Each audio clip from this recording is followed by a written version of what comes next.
때로는 단 你听 한마디의 我 말이 说， 평생을 你这样 무너뜨리기에 做太冲动 충분하다. 了， 그리고 会闯祸的。 강도한 준장은 我必须这么 그것을 做， 가장 这 고통스러운 是我的责 방식으로 任。 깨달았다.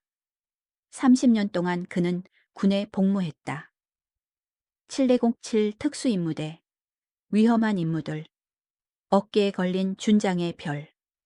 그는 강인한 지휘관이었고 존경받았으며 두려움의 대상이었다. 부하들은 그를 따랐다.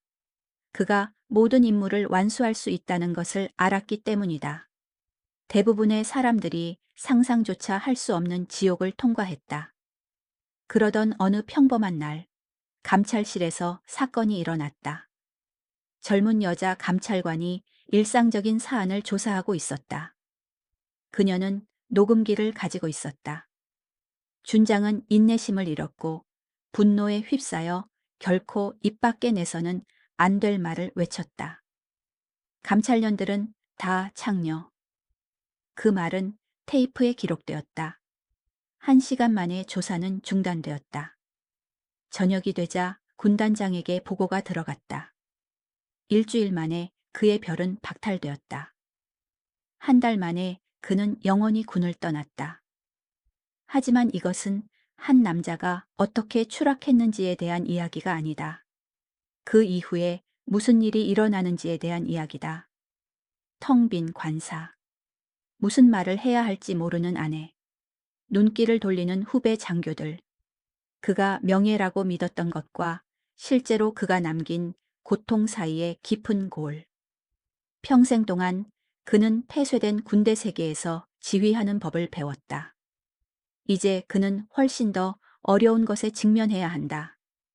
다시 인간이 되는 법을 배우는 것, 사과하는 법을 배우는 것, 경청하는 법을 배우는 것, 자신의 잘못을 보는 법을 배우는 것. 구원을 위해서는 너무 늦은 것일까? 아니면 늙은 군인도 새로운 길을 찾을 수 있을까?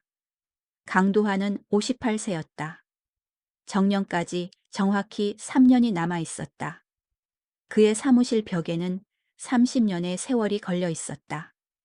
훈장들, 감사패들, 그리고 무엇보다도 흑백으로 바랜 7507부대 시절의 사진 한 장. 그 사진 속에서 그는 26이었다. 얼굴은 젊고 날카로웠지만 눈빛은 이미 강철처럼 단단했다. 옆에는 그의 동기들이 서 있었다. 그들 중 절반은 이제 세상에 없었다. 작전 중 전사하거나 훈련 사고로 혹은 나중에 자신의 손으로 생을 마감했다. 특수부대는 그런 곳이었다. 최고만이 살아남고 살아남은 자들도 온전하지 않았다. 강도와는 그 사진을 매일 아침 보았다.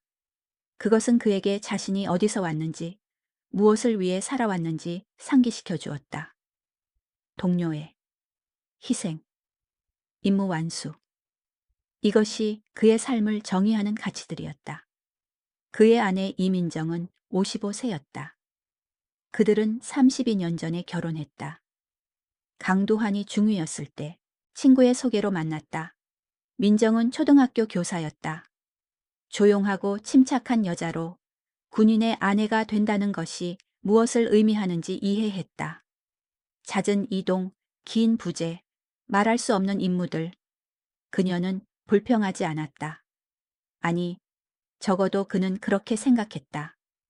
두 자녀가 있었다. 아들 강민수는 34살로 대기업에서 근무했다. 딸 강지우는 31살로 미국에서 박사과정을 밟고 있었다. 두 자녀 모두 아버지의 길을 따르지 않았다. 강도환은 그것에 대해 복잡한 감정을 느꼈다. 자랑스러우면서도 어딘가 배신당한 것 같은. 아버지는 우리가 자유롭게 선택하길 원하셨잖아요. 민수가 몇 년 전 말했다. 강도환은 고개를 끄덕였다. 하지만 속으로는 아들이 군복을 입은 모습을 상상했다. 그것이 전통이었다. 그의 아버지도 군인이었고 할아버지도 그랬다. 강도환의 군 철학은 단순했다. 규율, 위계질서, 절대 복종. 이것이 강한 군대를 만드는 방법이었다. 개인의 의견이나 감정은 중요하지 않았다. 중요한 것은 임무였다. 그리고 그는 항상 임무를 완수했다. 부하들은 그를 어떻게 생각했을까? 공정하다고 생각하는 이들도 있었다. 엄격하지만 공평하다고. 그는 특별 대우를 하지 않았다. 장성의 아들이든 농부의 아들이든 모두 똑같이 혹독하게 훈련받았다. 그것이 그의 방식이었다. 준장님은 우리에게 어떻게 살아남는지 가르쳐 주셨습니다. 한 전임 부하가 말했다. 단지 싸우는 법만이 아니라 전쟁터에서 정신을 지키는 법도요. 그러나 다른 이들은 그를 냉혹하다고 여겼다. 감정이 없다고. 어떤 젊은 장교는 조심스럽게 그를 구시대 사람이라고 불렀다. 강도하는 그 말을 들었지만 개의치 않았다. 구시대든 신시대든 전쟁의 본질은 변하지 않는다고 믿었다. 하지만 군은 변하고 있었다. 천천히, 그러나 확실하게. 이제 여군들이 더 많아졌다. 특수부대에도, 전투부대에도. 성희롱 예방교육이 의무가 되었다. 인권이 강조되었다. 상급자의 말은 더 이상 절대적이지 않았다. 강도하는 이 변화들을 불편해했다. 그것을 입 밖에 내지는 않았지만 내심으로는 군이 약해지고 있다고 느꼈다. 군대가 학교도 아니고 왜 이렇게 복잡하게 만드나? 그는 가끔 혼자 중얼거렸다. 몇 달 전 한 여군 중위가 상급자의 부적절한 발언을 신고했다. 조사가 시작되었고 그 상급자 강도환의 오랜 동기는 보직 해임되었다. 강도환은 그 동기에게 전화를 걸었다. 무슨 일이 있었나? 아무것도 아니야. 그냥 농담이었어. 요즘 애들은 너무 예민해. 강도환은 아무 말도 하지 않았다. 하지만 마음속으로는 동기의 편이었다. 그들이 젊었을 때는 그런 농담이 일상이었다. 아무도 문제 삼지 않았다. 왜 지금은 모든 것이 문제가 되는가? 이민정은 달랐다. 어느 날 저녁 그 사건에 대해 이야기하다가 그녀가 말했다. 여자들이 참았던 거예요. 말하지 않았던 거죠. 그게 무슨 뜻이야? 두한 씨는 모르겠죠. 당해본 적이 없으니까. 그 말이 강도환을 불편하게 만들었다. 그는 주제를 바꿨다. 강도환의 일과는 규칙적이었다. 오전 5시에 일어나 달리기를 했다. 6시에 아침 식사, 7시에 출근. 저녁에는 보고서를 검토하고 가끔 후배 장교들과 술을 마셨다. 주말에도 일이 있었다. 민정은 혼자서 교회에 갔다. 같이 가지 않을래요? 그녀가 가끔 물었다. 시간이 없어. 그의 대답은 항상 같았다. 실제로는 시간이 없는 것이 아니었다. 그는 교회가 불편했다. 사람들이 그를 쳐다보는 시선, 격식 차린 인사, 그리고 목사의 설교. 용서하십시오. 사랑하십시오. 그런 말들이 그의 세계와 맞지 않았다. 강도환의 세계는 명확했다. 명령과 복종, 적과 아군, 이기거나 지거나 회색지대는 없었다. 그래서 그는 살아남았다. 그래서 그는 성공했다. 하지만 최근 들어 뭔가 달라지고 있었다. 그는 그것을 명확히 말할 수 없었지만 느낄 수 있었다. 젊은 장교들이 그를 대하는 방식, 조금 더 거리를 두는 듯한, 예전만큼 허심탄회하게 대화하지 않는 듯한, 어느 날 한 대령이 조심스럽게 물었다. 준장님, 요즘 젊은 친구들은 예전과 다른 것 같지 않습니까? 어떻게? 더 민감하다고 할까요? 말 한마디에도 신경을 많이 쓰는 것 같습니다. 강도하는 고개를 끄덕였다. 시대가 변했지, 우리도 적응해야 해. 그는 그렇게 말했지만 실제로 적응할 생각은 없었다. 그는 자신의 방식이 옳다고 믿었다. 30년이 증명했다. 왜 바꿔야 하는가? 그의 사무실 창문에서는 훈련장이 보였다. 젊은 병사들이 구보를 하고 있었다. 그들의 얼굴은 땀으로 얼룩져 있었지만 눈빛은 살아 있었다. 강도화는 그 모습을 보며 자신의 젊은 시절을 떠올렸다. 그때도 힘들었다. 하지만 그는 견뎠다. 왜냐하면 그것이 군인의 길이었기 때문이다. 준장님, 부관이 노크하며 들어왔다. 감찰실에서 연락이 왔습니다. 무슨 일인가? 일상 점검이라고 합니다. 내일 오전 10시에 오신다고 합니다. 강도화는 손을 흔들었다. 알았네. 그는 신경 쓰지 않았다. 일상 점검은 늘 있는 일이었다. 서류를 확인하고 몇 가지 질문하고 끝이었다. 그는 항상 깨끗했다. 문제될 것이 없었다. 하지만 그날 밤 잠자리에 들기 전 이상한 불안감이 엄습했다. 이유를 알 수 없었다. 그저 막연한 느낌이었다. 민정이 옆에서 책을 읽고 있었다. 그는 그녀를 바라보았다. 결혼한 지 32년. 그녀의 얼굴에는 세월의 흔적이 있었다. 주름, 흰 머리. 하지만 여전히 아름다웠다. 왜 그래요? 민정이 그의 시선을 느끼고 물었다. 아무것도 아니야. 그냥. 그녀는 미소 지었다. 피곤해 보여요. 일찍 자요. 그는 고개를 끄덕이고 불을 껐다. 어둠 속에서 그는 천장을 바라보았다. 내일은 평범한 하루가 될 것이다. 그는 그렇게 믿었다. 하지만 운명은 다른 계획을 가지고 있었다. 다음 날 아침은 다른 날들과 똑같이 시작되었다. 강도화는 오전 5시에 일어났다. 달리기를 마치고 샤워를 했다. 군복을 입고 거울을 보았다. 어깨의 별이 아침 햇살에 반짝였다. 이민정이 아침을 준비했다. 된장찌개, 계란말이, 김치. 그들은 조용히 식사했다. 32년의 결혼 생활은 많은 말을 필요로 하지 않았다. 오늘 뭐 특별한 일 있어요? 민정이 물었다. 감찰실에서 온다네. 일상 점검. 그래요. 민정은 더 이상 묻지 않았다. 강도화는 7시에 차를 몰고 부대로 향했다.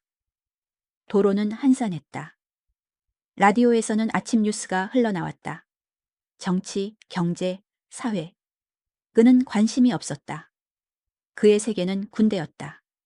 나머지는 배경음악에 불과했다. 부대에 도착하자 부관이 기다리고 있었다. 준장님, 감찰관이 9시 30분에 도착한다고 연락이 왔습니다. 알았네. 회의실을 준비해 두게. 이미 준비했습니다. 강도화는 사무실로 들어가 서류를 검토했다. 예산 보고서, 훈련 일정, 인사 문서들. 모든 것이 정리되어 있었다. 그는 항상 완벽주의자였다. 감찰이 와도 문제될 것은 없었다. 9시 20분, 부관이 다시 노크했다. 준장님, 감찰관이 도착했습니다. 들어오라고 하게. 문이 열렸다. 강도화는 서류에서 눈을 떼지 않았다. 그는 감찰관을 맞이하기 위해 서두르지 않았다. 그것은 위계의 문제였다. 준장이 먼저 일어설 필요는 없었다. 박지원 대위입니다. 감찰실에서 나왔습니다. 그제야 강도화는 고개를 들었다. 그리고 잠시 멈췄다. 감찰관은 여자였다. 30대 초반으로 보였다. 군복이 단정했고 머리는 규정에 맞게 묶여 있었다. 그녀의 눈빛은 차분했지만 날카로웠다. 앉게. 강도화는 말했다. 그의 목소리는 평소와 같았다. 무뚝뚝하지만 무례하지는 않았다. 박지원은 책상 맞은편에 앉았다. 그녀는 서류 가방에서 파일들을 꺼냈다. 그리고 작은 녹음기를 책상 위에 놓았다. 녹음을 해도 되겠습니까? 정확한 기록을 위해서입니다. 강도화는 어깨를 으쓱했다. 상관없네. 박지원은 녹음기를 켰다. 빨간 불이 들어왔다. 먼저 몇 가지 일상적인 질문을 드리겠습니다. 준장님의 지휘해 있는 부대의 인원 현황을 확인하고 싶습니다. 강두환은 대답했다. 숫자, 보직, 배치. 그는 모든 것을 정확히 알고 있었다. 박지원은 메모를 했다. 감사합니다. 다음으로 최근 3개월간 징계 사례가 있었습니까? 2건이 있었네. 하나는 음주 관련, 다른 하나는 무단이탈 미수. 처리는 어떻게 하셨습니까? 규정대로. 하나는 감봉, 다른 하나는 영창. 박지원은 고개를 끄덕였다. 질문은 계속되었다. 예산 집행, 훈련 안전, 복지시설. 강두환은 차분하게 대답했다. 이것은 익숙한 과정이었다. 하지만 분위기가 바뀐 것은 박지원이 다른 파일을 꺼냈을 때였다. 준장님, 한 가지 신고가 접수되었습니다. 신고? 네. 부적절한 언행에 관한 것입니다. 강도환의 눈썹이 올라갔다. 누가 신고했나? 신고자의 신원은 보호됩니다. 하지만 내용은 심각합니다. 무슨 내용인가? 박지원은 파일을 펼쳤다. 지난달 회식 자리에서 준장님께서 여군들에 대해 부적절한 발언을 하셨다는 신고입니다. 강도환은 기억을 더듬었다. 지난달 회식, 몇 명의 대령, 중령들과 함께였다. 술을 마시고 이야기를 나눴다. 평소와 다를 것 없는 자리였다. 무슨 발언을 했다는 건가? 박지원은 직접적으로 말했다. 여군들이 군대를 약하게 만든다는 취지의 발언이었다고 합니다. 강도환은 잠시 생각했다. 그런 말을 했을 수도 있었다. 술자리에서 했던 농담 같은 것. 그는 별로 중요하게 생각하지 않았다. 농담이었네. 진지하게 한 말이 아니야. 농담이라도 성차별적 발언은 문제가 됩니다. 준장님. 강도환의 표정이 굳어졌다. 자네 707 출신이라고 했나? 박지원은 잠시 멈췄다. 네, 그렇습니다. 그럼 알겠지. 특수부대가 어떤 곳인지. 거기서 약한 놈은 살아남지 못해. 남자든 여자든. 저도 압니다, 준장님. 하지만 그것과 성차별은 다른 문제입니다. 강도환은 손을 흔들었다. 요즘 애들은 너무 예민해. 내가 젊었을 때는. 준장님. 박지원이 그의 말을 끊었다. 과거와 현재는 다릅니다. 지금은 규정이 있고 그 규정은 모두에게 적용됩니다. 강도환은 그녀를 노려보았다. 누가 감히 자신의 말을 끊는가? 대위가? 그것도 여자 대위가. 자네, 지금 나한테 가르치려고 하는 건가? 아닙니다. 저는 단지 제 임무를 수행하고 있을 뿐입니다. 임무? 강도환은 비웃었다. 자네가 아는 임무가 뭔데? 서류 검토하고 사람들 뒤나 캐고. 박지원의 얼굴이 굳었다.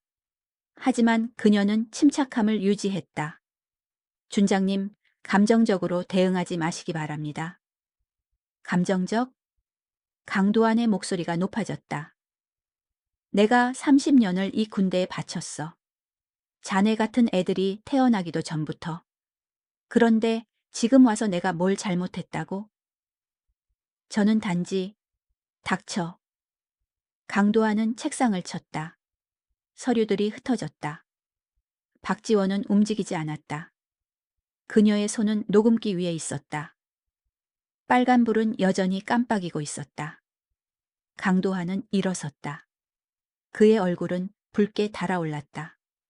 30년간 쌓인 좌절, 변화에 대한 분노, 무시당한다는 느낌, 모든 것이 한꺼번에 터져 나왔다. 너희 감찰년들은 다 똑같아.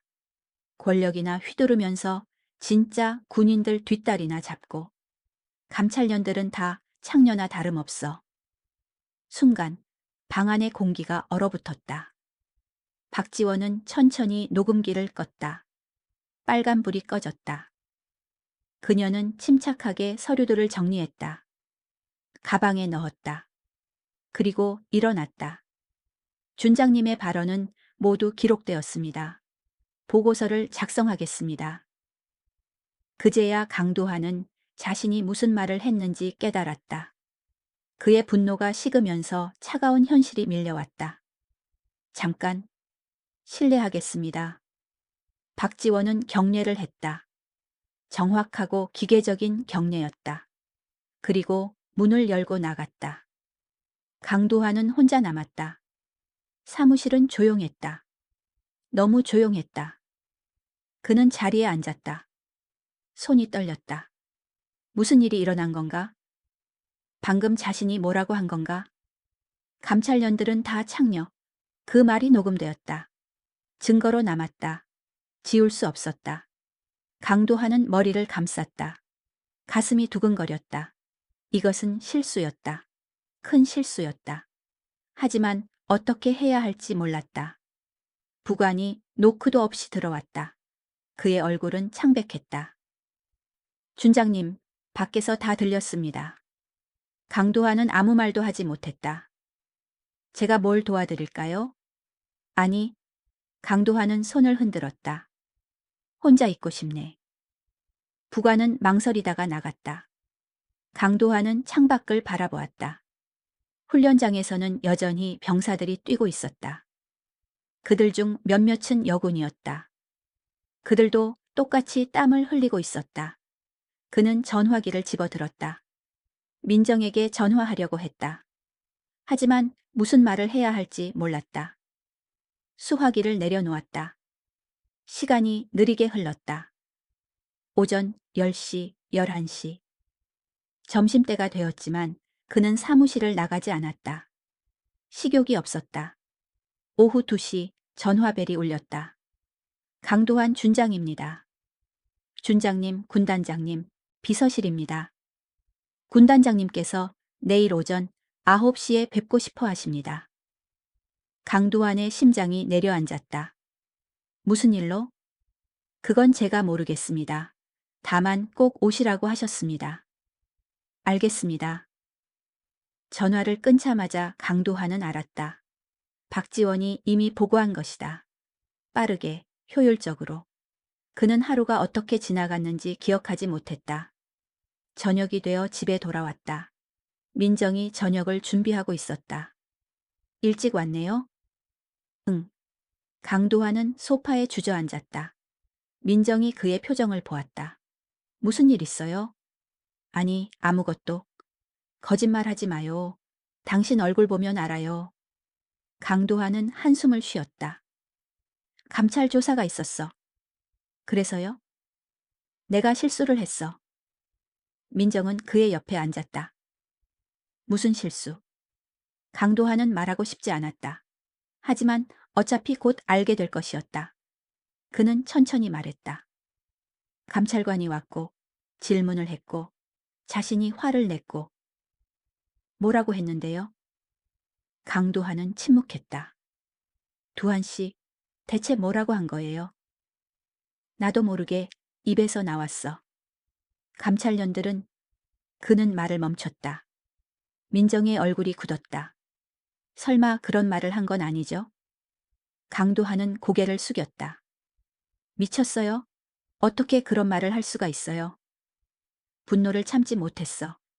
그 여자가 계속 따지고. 여자? 민정의 목소리가 차가워졌다. 그러니까 감찰관이 여자였다는 거죠? 그래서 더 화가 난 거예요? 그게 아니라. 그게 맞잖아요. 민정은 일어섰다. 당신은 항상 그랬어요. 여자들을 무시하고 약하다고 생각하고 나한테도 그랬잖아요. 민정아, 저녁은 알아서 드세요. 나는 식욕 없어요. 민정은 침실로 들어가 문을 닫았다. 강도하는 거실에 혼자 남았다. 텔레비전은 켜져 있었지만 소리는 들리지 않았다. 그는 어둠 속에 앉아 있었다. 이것은 악몽이었다. 깨어나면 사라질 악몽이기를 바랐다. 하지만 현실이었다. 내일 군단장을 만나야 했다. 무슨 말을 할 수 있을까? 사과? 변명? 둘 다 소용없을 것 같았다. 강도환은 자신의 손을 바라보았다. 이 손으로 수많은 임무를 완수했다. 부하들을 구했다. 적을 무찔렀다. 하지만 지금 이 손은 무력했다. 밤이 깊어갔다. 강도환은 잠들지 못했다. 천장을 바라보며 생각했다. 어떻게 이 지경이 되었나? 단 한순간의 분노가 모든 것을 무너뜨릴 수 있는가? 새벽 4시, 그는 포기하고 일어났다. 달리기를 나가지 않았다. 대신 베란다에 앉아 담배를 피웠다. 그는 10년 전에 끊었지만 오늘은 예외였다. 담배 연기가 어둠 속으로 사라졌다. 그와 함께 그의 경력도 명예도 모든 것이 사라지는 것 같았다. 아침은 어둡게 밝았다. 강도환은 거울 앞에 섰다. 면도를 하고 군복을 입고 계급장을 달았다. 모든 것이 평소와 같았다. 하지만 그의 손은 여전히 떨리고 있었다. 민정은 아침 식사를 준비하지 않았다. 침실 문은 닫혀 있었다. 강도환은 혼자 식탁에 앉아 커피를 마셨다. 쓰디쓴 맛이 입안에 남았다. 차를 몰고 군단 본부로 향했다. 평소보다 교통이 막혔다. 아니, 그렇게 느껴졌다. 시간은 너무 빠르게, 동시에 너무 느리게 흘렀다. 휴대전화가 울렸다. 부관이었다. 준장님, 괜찮으십니까? 왜? 어제 일 때문에요. 부대에서 소문이. 강도환은 전화를 끊었다. 소문. 벌써 퍼지기 시작했다. 군대에서 소문은 총알보다 빠르게 퍼진다. 군단 본부에 도착했다. 경비병이 경례를 했다. 평소와 똑같은 경례였지만 그의 눈빛이 달랐다. 아니, 강도환이 그렇게 느낀 것뿐일 수도 있었다. 비서실로 향했다. 복도는 조용했다. 몇몇 장교들이 지나갔다. 그들은 강도환을 보자 시선을 피했다. 아무도 인사를 하지 않았다. 강도환 준장입니다. 군단장님을 뵈러 왔습니다. 비서가 고개를 끄덕였다. 잠시만 기다려 주십시오. 강도환은 대기실에 앉았다. 벽에는 역대 군단장들의 사진이 걸려 있었다. 그들은 모두 위험 있게 카메라를 응시하고 있었다. 강도환도 언젠가 그 벽에 걸리기를 꿈꿨다. 하지만 이제 그것은 불가능해 보였다. 휴대전화를 꺼냈다. 부재중 전화가 12통이었다. 모두 아는 사람들이었다. 동기들, 후배들, 선배들. 누구도 음성 메시지를 남기지 않았다. 그들도 무슨 말을 해야 할지 몰랐다. 준장님, 들어가셔도 됩니다. 강도환은 일어났다. 심호흡을 했다. 문을 열었다. 군단장 윤석환 중장은 책상 뒤에 앉아 있었다. 60세, 강도환보다 2살 많았다. 그들은 사관학교 동문이었다. 같은 시기에 복무했지만 윤석환이 더 빨리 진급했다. 앉게. 강도환은 앉았다. 윤석환의 표정은 읽기 어려웠다. 어제 무슨 일이 있었나? 죄송합니다, 군단장님. 죄송하다는 말은 나중에 하게. 먼저 무슨 일이 있었는지 설명해 보게. 강도환은 천천히 말했다. 감찰관이 왔고 질문을 했고 자신이 참지 못하고 화를 냈고. 정확히 뭐라고 했나? 강도환은 침묵했다. 말해보게. 어차피 녹음이 되어 있어. 감찰년들은 다 창렬하고 했습니다. 윤석환은 한숨을 쉬었다. 길고 깊은 한숨이었다. 자네, 미쳤나? 변명의 여지가 없습니다. 변명? 변명으로 될 문제가 아니야. 윤석환은 서랍에서 파일을 꺼냈다. 이게 박지원, 대위의 보고서야. 읽어보게. 강도환은 파일을 받았다. 펼쳤다. 첫 페이지에는 녹취록이 있었다. 그의 목소리, 그의 말들이 글자로 변환되어 있었다. 너희 감찰년들은 다 똑같아. 권력이나 휘두르면서 진짜 군인들 뒷다리나 잡고 감찰년들은 다 창녀나 다름없어. 글자로 보니 더 끔찍했다. 음성은 사라지지만 문자는 영원히 남는다. 자네도 알겠지만 이건 단순한 실수가 아니야. 성희롱이고 명예훼손이고 군인 정신 위반이야. 알고 있습니다. 그런데 왜 그랬나? 강두환은 대답할 수 없었다. 분노 때문에? 좌절 때문에? 변화하는 군대에 대한 거부감 때문에? 모든 것이 섞여 있었다. 군단장님, 제가 잘못했습니다.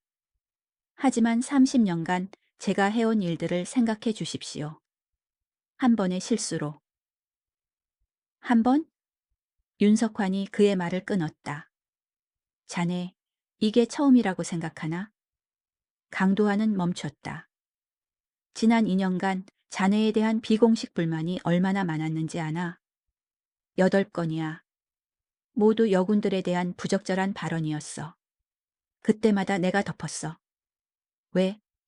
자네가 오랜 동료였고 능력 있는 지휘관이었으니까. 강도환은 몰랐다. 아니, 알려고 하지 않았다. 하지만 이번에는 달라. 녹음이 있어. 증거가 명확해. 그리고 박지원 대위는 덮어줄 사람이 아니야. 박지원이 누군데요? 윤석환은 강도환을 바라보았다. 자네, 그 대위가 누군지도 모르고 그런 말을 한 건가? 감찰관일 뿐이죠. 박지원 대위는 707 출신이야. 자네 후배지. 그리고 윤석환은 잠시 멈췄다. 5년 전 성추행 사건의 피해자였어. 강도환의 얼굴이 창백해졌다. 기억나나? 당시 자네가 그 사건을 처리했잖아. 아니, 처리하지 않았지. 그냥 묻었어. 기억이 떠올랐다. 5년 전, 한 여군 중위가 상관의 성추행을 신고했다. 그 상관은 강도환의 오랜 동기였다. 강도환은 중위를 불러 말했다. 이런 일은 조용히 해결하는 게 좋아. 공론화하면 자네 경력에도 안 좋아. 중위는 울면서 물었다. 그럼 저는 어떻게 하라는 겁니까? 참아. 군인이면 참을 줄도 알아야지. 결국 그 사건은 묻혔다. 가해자는 아무런 처벌도 받지 않았다. 중위는 얼마 후 다른 부대로 전출 갔다. 그게 박지원이었나요? 그래. 그 후 그녀는 감찰관이 되었어. 같은 일이 다른 여군들에게 일어나지 않도록 하기 위해서. 강도환은 머리를 감쌌다. 몰랐습니다. 모르는 게 변명이 되나? 자네는 지휘관이었어. 알아야 했어. 침묵이 흘렀다. 벽시계 소리만 들렸다. 똑딱, 똑딱. 어떻게 해야 합니까? 윤석환은 한숨을 쉬었다. 법무실, 검토 결과가 나왔어. 3가지 옵션이 있어. 말씀해 주십시오. 첫째, 자네가 자진해서 전역하는 거야. 조용히, 명예롭게. 퇴직금도 받고. 둘째는요? 군사재판. 유죄 판결 받으면 불명예 전역이야. 퇴직금도 없고. 강도환의 손이 떨렸다. 셋째는요? 공개 사과. 박지원 대위와 모든 여군들에게. 그리고 보직 해임. 예편까지는 편한 자리에서 시간만 채우는 거지. 3가지 모두 끔찍했다. 하지만 첫 번째가 그나마 나았다. 생각할 시간을 주겠네. 이틀. 그때까지 결정해. 알겠습니다. 강도환은 일어났다.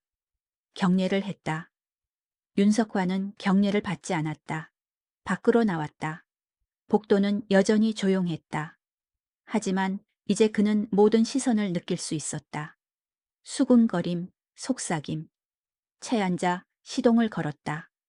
손이 너무 떨려서 2번 만에 시동이 걸렸다. 휴대전화가 다시 울렸다. 이번에는 아들 민수였다. 받았다.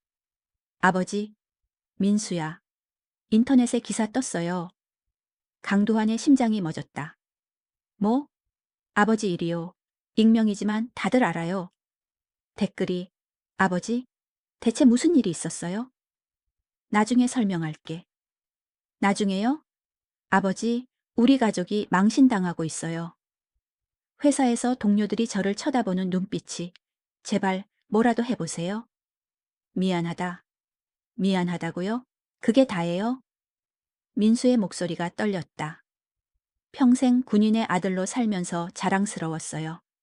근데 이제 창피해요. 아버지가 창피해요. 전화가 끊겼다. 강도환은 전화기를 내려다보았다. 화면에는 민수의 이름이 남아 있었다. 삭제할 수 없는 기록처럼. 집으로 가는 대신 그는 다른 곳으로 향했다. 한강변의 작은 공원. 젊었을 때 가끔 오던 곳이었다. 훈련이 힘들 때 벤치에 앉아 강물을 바라보곤 했다. 벤치에 앉았다. 강물은 여전히 흐르고 있었다. 아무 일도 없었다는 듯이 휴대전화를 꺼냈다. 통화 기록을 봤다. 전화를 걸어야 할 사람들이 많았다. 동기들, 선배들, 부하들. 하지만 무슨 말을 할 수 있을까? 대신 예전 사진들을 봤다. 사진첩에는 수많은 사진이 있었다.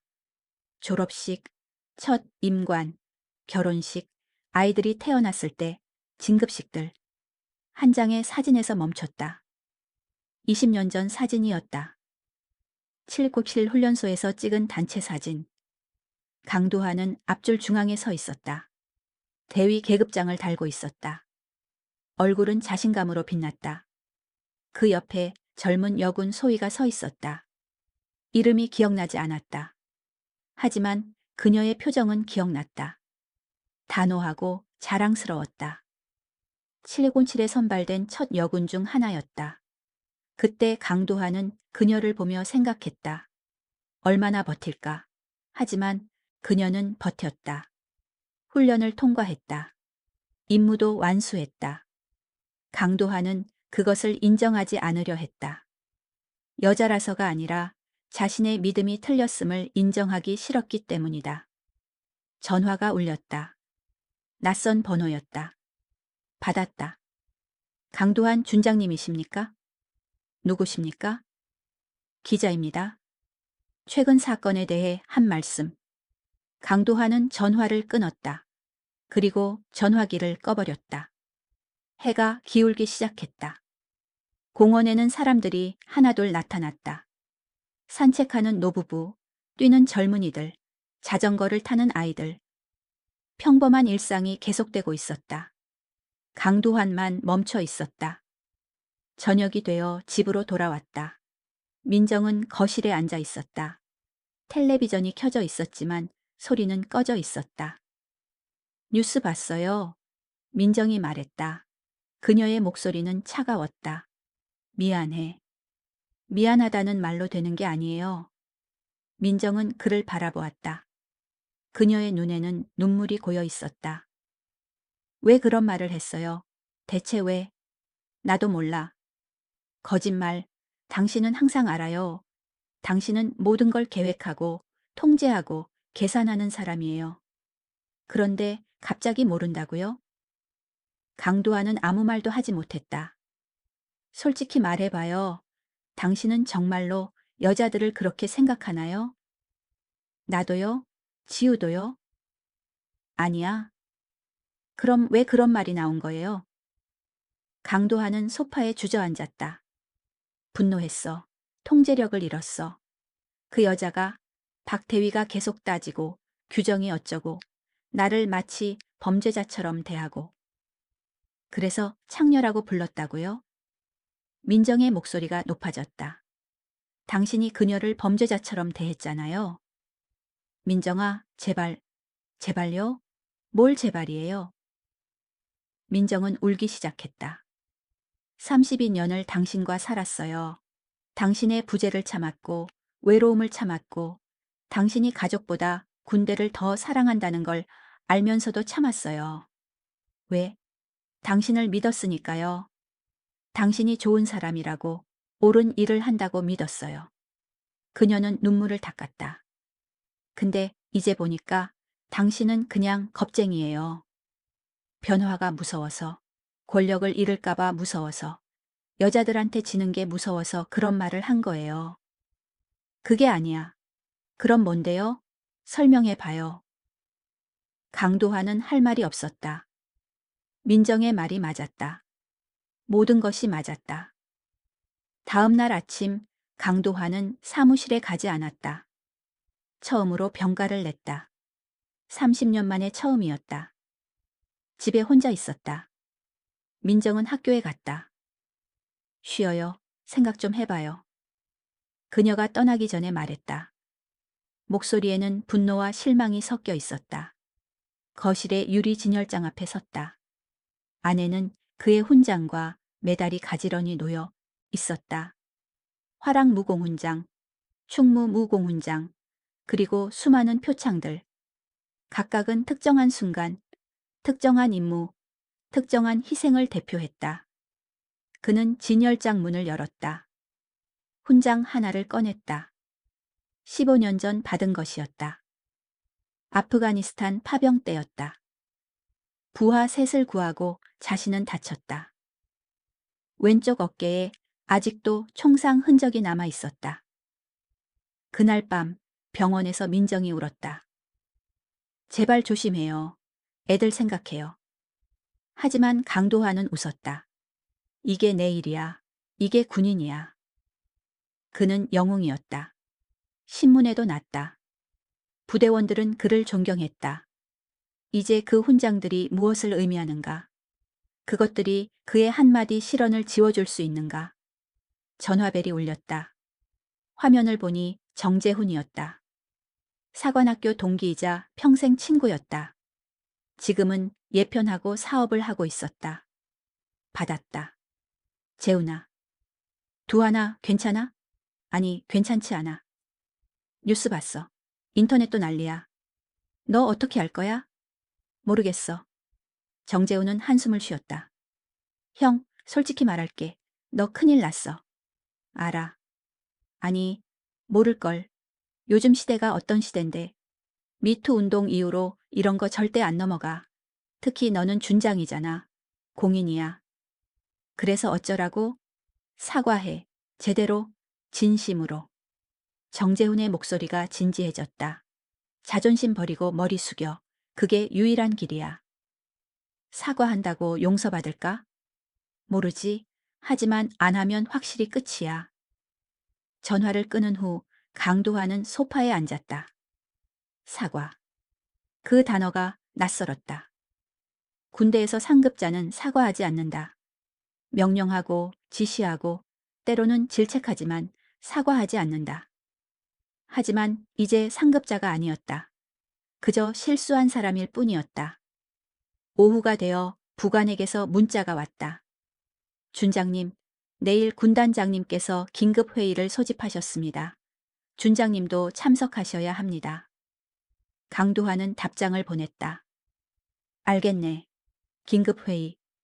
그것이 무엇을 의미하는지 알았다. 공식적인 절차가 시작되는 것이었다. 저녁이 되어 민정이 돌아왔다. 그녀는 피곤해 보였다. 학교에서 어땠어? 강도환이 물었다. 다들 알아요. 학부모들도, 동료 선생님들도. 민정은 가방을 내려놓았다. 교장 선생님이 저를 불렀어요. 뭐라고 하던가? 아무 말도 안 했어요. 그냥 힘내라고만. 민정은 소파에 앉았다. 근데 눈빛으로 알았어요. 동정하는 거요. 불쌍하다고 생각하는 거. 미안해. 미안하다는 말 이제 그만해요. 지겨워요. 민정의 목소리에 지침이 묻어났다. 대신 뭘 할 건지 말해봐요. 내일 군단에 가야 해. 회의가 있어. 그 다음에는요? 윤 군단장이 3가지 선택지를 줬어. 자진 전역, 군사 재판, 아니면 공개 사과하고 보직 해임. 민정은 그를 바라보았다. 당신은 뭘 선택할 건데요? 자진 전역을 생각 중이야. 그게 제일 깔끔해. 깔끔해요? 민정이 비웃었다. 도망치는 게 깔끔하다고요? 도망이 아니야. 현실적인 선택이야. 아니, 도망 맞아요. 민정은 일어섰다. 당신은 평생 도망쳤어요. 힘든 감정에서, 가족에서, 불편한 진실에서. 이번에도 똑같이 하려는 거죠.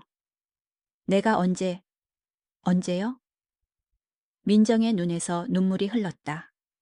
지우가 대학교에서 성추행 당했을 때 기억나요? 그때 당신한테 말했어요. 근데 당신이 뭐라고 했죠? 강도하는 침묵했다. 남자들은 원래 그래. 너무 예민하게 반응하지 마. 그랬잖아요. 민정의 목소리가 떨렸다. 그래서 지우는 신고도 못하고 혼자 알았어요. 지금도 심리치료 받고 있는 거 알아요? 몰랐어. 당연히 모르죠. 관심도 없었으니까. 민정은 눈물을 닦았다. 당신 딸이 고통받는데도 당신은 군대 일만 생각했어요. 지금도 마찬가지예요. 어떻게 하면 체면 안 구기고 빠져나갈까만 생각하죠. 강두환은 고개를 숙였다. 가슴이 조여왔다. 지우가 심리치료를? 그의 목소리가 떨렸다. 2년째요. 미국에서. 한 달에 한 번씩. 민정은 소파에 다시 앉았다. 전화할 때마다 물어봐요. 아빠는 어떠냐고. 나는 거짓말해요. 잘 지낸다고. 바쁘다고. 실제로는 당신이 지우한테 전화 한 번 안 한다는 거 알지만. 왜 말 안 했어? 말했어요. 여러 번. 근데 당신은 안 들었어요. 민정은 그를 똑바로 바라보았다. 두한 씨, 솔직히 물어볼게요. 당신은 여자들을 진짜로 어떻게 생각해요? 사랑해. 너도, 지우도. 사랑과 존중은 달라요. 민정의 목소리가 차분해졌다. 당신은 우리를 사랑할 수 있어요. 하지만 존중하지는 않아요. 우리 의견을 진지하게 받아들이지 않고 우리 고통을 이해하려 하지 않아요. 강두환은 반박하려 했다.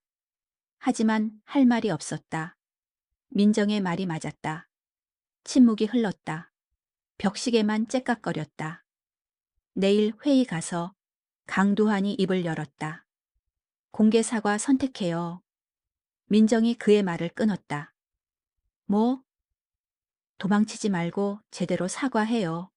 박지원 대위한테, 그리고 당신이 상처 준 모든 사람들한테. 그건 당신이 진짜 군인이라면, 진짜 남자라면 자기 잘못을 인정할 수 있어야 해요. 민정은 일어섰다. 나는 자진전역하고 조용히 사라지는 비겁한 남편은 싫어요. 차라리 용기 있게 책임지는 남편이 좋아요. 그녀는 침실로 들어갔다. 강두환은 혼자 남았다. 그날 밤 강두환은 잠들지 못했다. 민정의 말이 머릿속을 맴돌았다. 지우의 일, 박지원의 과거, 그리고 자신이 지나온 30년. 새벽 4시, 그는 컴퓨터를 켰다. 인터넷에 자신의 이름을 검색했다. 수백 개의 기사가 나왔다. 육군 준장, 여군 감찰관에게 성희롱 발언. 또 다른 군대 내 성차별 논란. 727 출신 준장의 추락. 댓글을 읽기 시작했다. 처음에는 화가 났다. 하지만 계속 읽으면서 다른 감정이 생겼다. 우리 엄마도 군인이었는데 이런 일 많이 당했대요. 신고도 못하고. 제 누나가 여군인데 매일 이런 말 들으면서 일해요. 언제까지 참아야 하나요? 군대만의 문제가 아니에요. 사회 전체가 이래요. 그는 댓글을 계속 읽었다. 수백 개, 수천 개. 대부분은 그를 비난했다. 하지만 그 속에서 그는 다른 것을 보았다. 고통, 분노, 그리고 변화를 원하는 열망. 이것은 그에 대한 것만이 아니었다. 이것은 훨씬 더 큰 문제였다. 해가 떠올랐다. 강두환은 여전히 컴퓨터 앞에 앉아 있었다. 눈이 충혈되었지만 처음으로 무언가가 명확해졌다. 샤워를 하고 군복을 입었다. 거울을 보았다. 어깨의 별이 무겁게 느껴졌다. 이 별이 권력의 상징인가? 아니면 책임의 상징인가? 아침 식사 때 민정과 마주 앉았다. 결정했어? 민정이 물었다. 응. 강도환은 고개를 끄덕였다. 공개 사과를 할 거야. 민정의 눈이 커졌다. 정말요? 쉽지 않을 거야. 모욕도 당하고 체면도 구길 거야. 하지만 그는 민정을 바라보았다. 당신 말이 맞아? 도망치는 건 비겁한 거야. 민정은 아무 말도 하지 않았다. 하지만 그녀의 눈에서 뭔가가 변했다. 존중, 희망. 강도환은 확신할 수 없었다. 고마워요. 민정이 조용히 말했다. 뭐가? 용기 내줘서. 강도환은 차를 몰고 군단 본부로 향했다. 도로는 붐볐다. 평범한 사람들이 평범한 하루를 시작하고 있었다. 그들은 강도환의 위기를 모른다. 관심도 없다. 부대에 도착하니 이미 여러 차들이 주차되어 있었다. 회의는 오전 9시였다. 아직 30분이 남았다. 사무실로 가는 대신 훈련장으로 걸었다. 아침 구보를 하는 병사들이 보였다. 땀을 흘리며 뛰는 그들의 모습이 강도환의 젊은 시절을 떠올리게 했다. 한 여군 병장이 선도에서 뛰고 있었다. 그녀의 구령이 명확하고 힘찼다. 뒤따르는 남자 병사들도 그녀를 따라 뛰었다. 강도환은 그 모습을 지켜보았다. 5년 전이었다면 그는 뭐라고 생각했을까? 여자가 선도라니. 하지만 지금은 다르게 보였다. 그녀는 단지 잘하는 군인이었다. 성별은 중요하지 않았다. 준장님. 부관이 다가왔다. 회의 시작됩니다. 알았네. 회의실로 향했다. 문을 열자 이미 많은 사람이 앉아 있었다. 군단장 윤석환, 몇몇 장성들, 법무장교들, 그리고 박지원 대위. 그녀는 한쪽 구석에 앉아 있었다. 강도환과 눈이 마주쳤다. 그녀는 표정을 바꾸지 않았다. 앉게. 윤석환이 말했다. 강도환은 지정된 자리에 앉았다. 모든 시선이 그에게 집중되었다. 오늘 회의는 강도환 준장의 사건을 공식적으로 검토하기 위한 것이네. 윤석환이 시작했다. 먼저 법무실의 보고를 듣겠네. 법무장교가 일어나 보고를 시작했다. 사건 경위, 녹취록, 관련 규정들. 모든 것이 정확하고 냉정하게 제시되었다. 강도환은 듣고 있었다. 자신의 목소리가 회의실에 울렸다. 감찰년들은 다 창녀. 그 말을 다시 들으니 더 끔찍했다. 모든 사람 앞에서. 보고가 끝났다. 윤석환이 강도환을 바라보았다. 강준장, 할 말 있나? 강도환은 일어섰다. 심장이 뛰었다. 손이 떨렸다. 하지만 목소리는 안정적이었다. 네, 군단장님, 말씀드리겠습니다. 모든 사람이 그를 바라보았다. 박지원도. 저는 강도환은 숨을 들이마셨다. 제가 한 말에 대해 변명하지 않겠습니다. 그것은 용서받을 수 없는 발언이었습니다. 방 안이 조용해졌다. 저는 30년간 군인으로 살았습니다. 그 시간 동안 제가 배운 가치는 명예, 용기, 헌신이었습니다. 하지만 지금 돌이켜보니 저는 가장 중요한 것을 배우지 못했습니다. 그는 박지원을 바라보았다. 존중입니다. 특히 제 동료들에 대한 존중, 성별에 관계없이. 박지원의 표정이 약간 변했다. 저는 공개 사과를 선택하겠습니다. 박지원 대위님께, 그리고 제가 상처 준 모든 분들께. 그것이 제가 할 수 있는 최소한의 책임입니다. 그는 다시 앉았다. 손은 여전히 떨렸지만 가슴은 조금 가벼워진 것 같았다. 사흘 후 강도환의 사건은 주요 언론의 헤드라인을 장식했다. 육군 준장, 공개 사과 선택, 여군 비하 발언 인정, 군내 성차별 문화, 고위 장성도 예외 없어.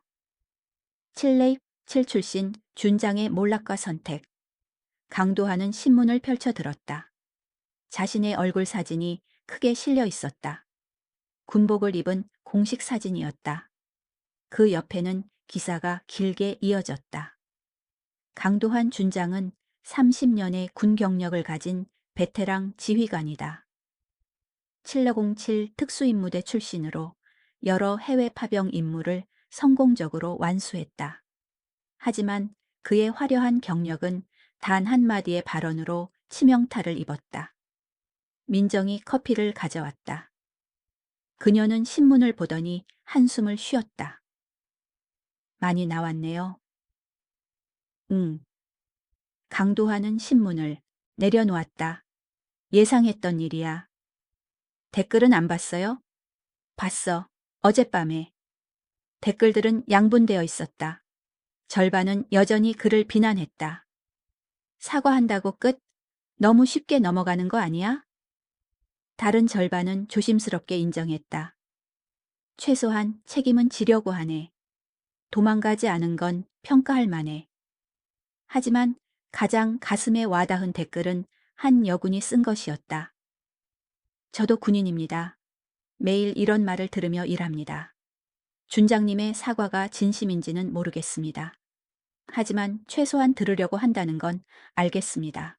그게 시작이길 바랍니다. 강도환은 그 댓글을 스크린샷으로 저장했다. 왜인지 모르겠지만 그것이 필요했다. 전화벨이 울렸다.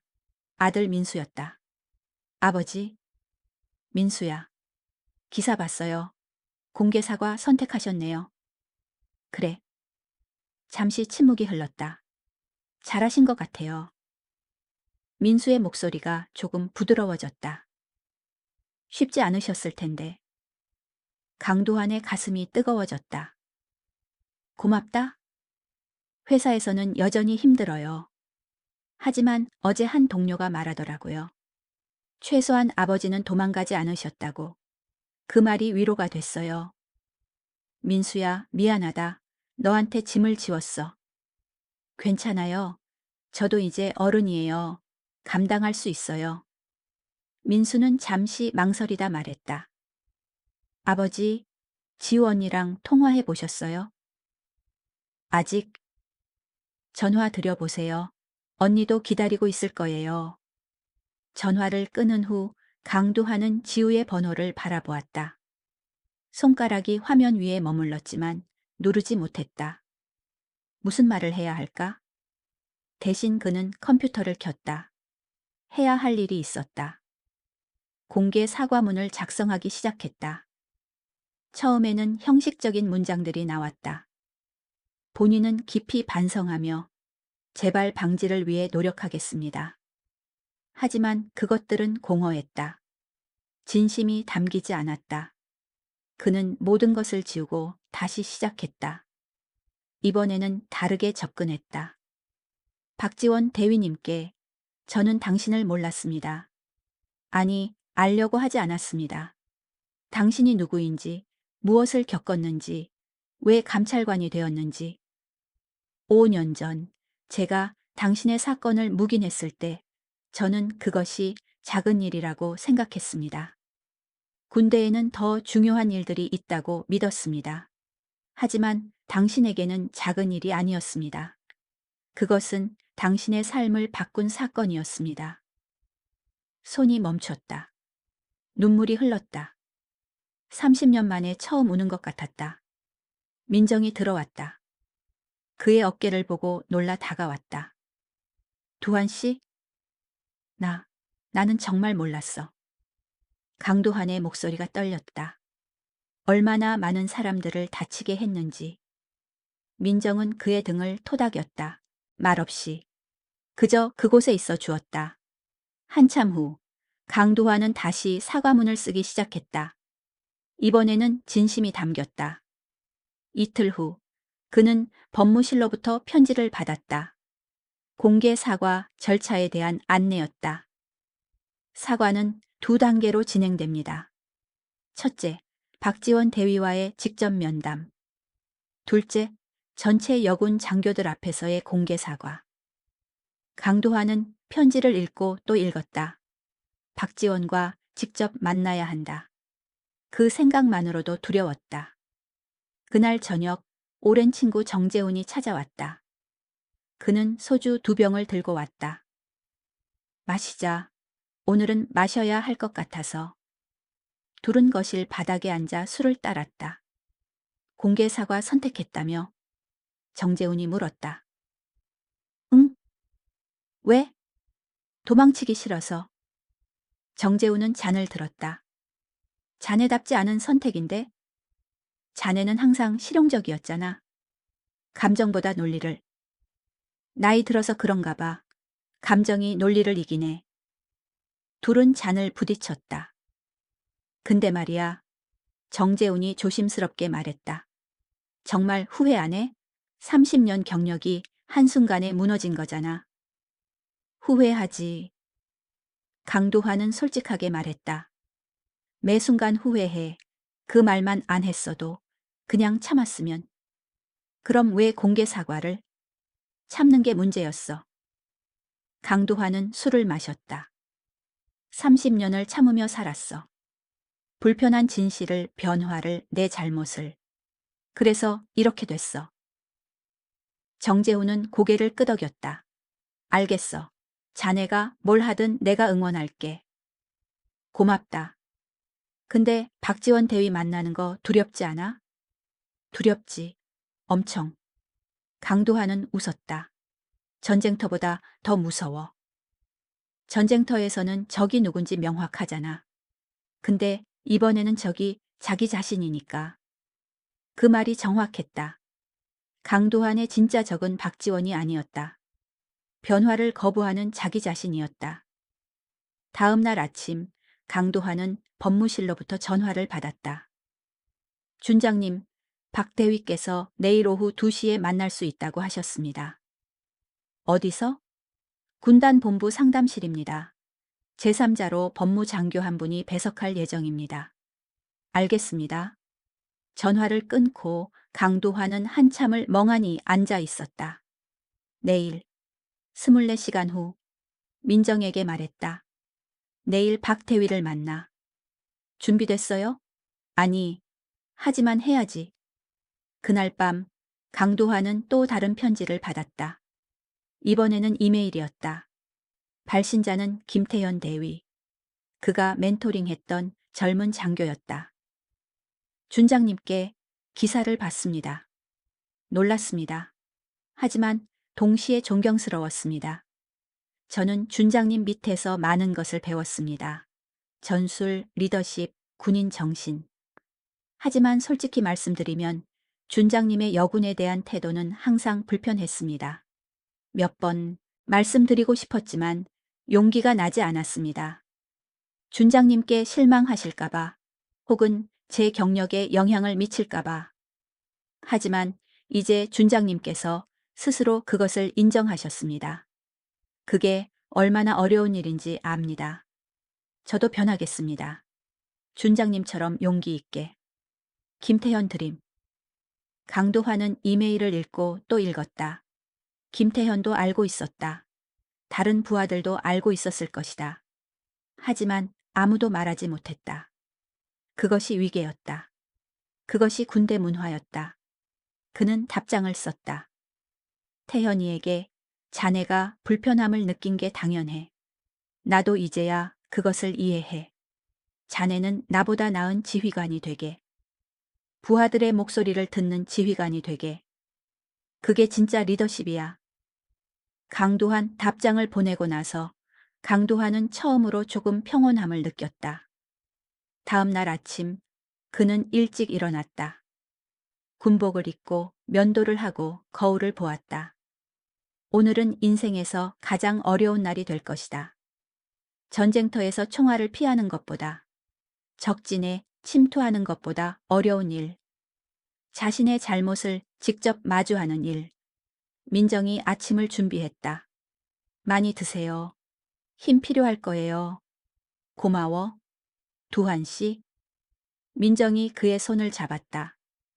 당신은 할 수 있어요. 당신이 생각하는 것보다 강해요. 강한 게 아니야. 그냥 해야 하는 거지. 그게 진짜 강함이에요. 오후 1시 강도하는 군단 본부에 도착했다. 1시간 일찍 도착했다. 복도를 천천히 걸었다. 상담실 앞에서 멈췄다. 문 너머에서 목소리가 들렸다. 박지원이 이미 도착한 것 같았다. 손을 들어 노크하려다 멈췄다. 심장이 빠르게 뛰었다. 할 수 있어. 그는 스스로에게 속삭였다. 해야 해. 노크를 했다. 들어오세요. 문을 열었다. 박지원 대위가 테이블 맞은편에 앉아 있었다. 옆에는 법무장교가 있었다. 박지원은 강도한을 보았다. 그녀의 눈빛은 여전히 차가웠지만 어딘가 다른 무언가도 있었다. 경계? 호기심? 앉으십시오, 준장님. 법무장교가 말했다. 강도한은 앉았다. 테이블 위에는 물 한 잔과 몇 장의 서류가 놓여 있었다. 오늘 면담은 비공식적입니다. 법무장교가 설명했다. 준장님과 박 대위께서 직접 대화할 기회를 드리기 위함입니다. 강도한은 박지원을 바라보았다. 그녀도 그를 바라보았다. 대위님. 강도한이 먼저 입을 열었다. 그의 목소리가 떨렸다. 먼저 사과드립니다. 제가 한 말은 준장님. 박지원이 그의 말을 끊었다. 형식적인 사과는 필요 없습니다. 그건 나중에 공개적으로 하실 거니까요. 그럼 뭘? 저는 준장님이 진짜로 이해하셨는지 알고 싶습니다. 박지원의 목소리는 차분했지만 단호했다. 왜 제가 여기 앉아 있는지, 왜 제가 감찰관이 되었는지. 강도하는 고개를 끄덕였다. 말씀해 주십시오. 듣겠습니다. 박지원은 잠시 침묵했다. 그리고 말하기 시작했다. 5년 전 저는 707 소속이었습니다. 꿈꾸던 자리였죠. 최고의 군인이 되고 싶었으니까.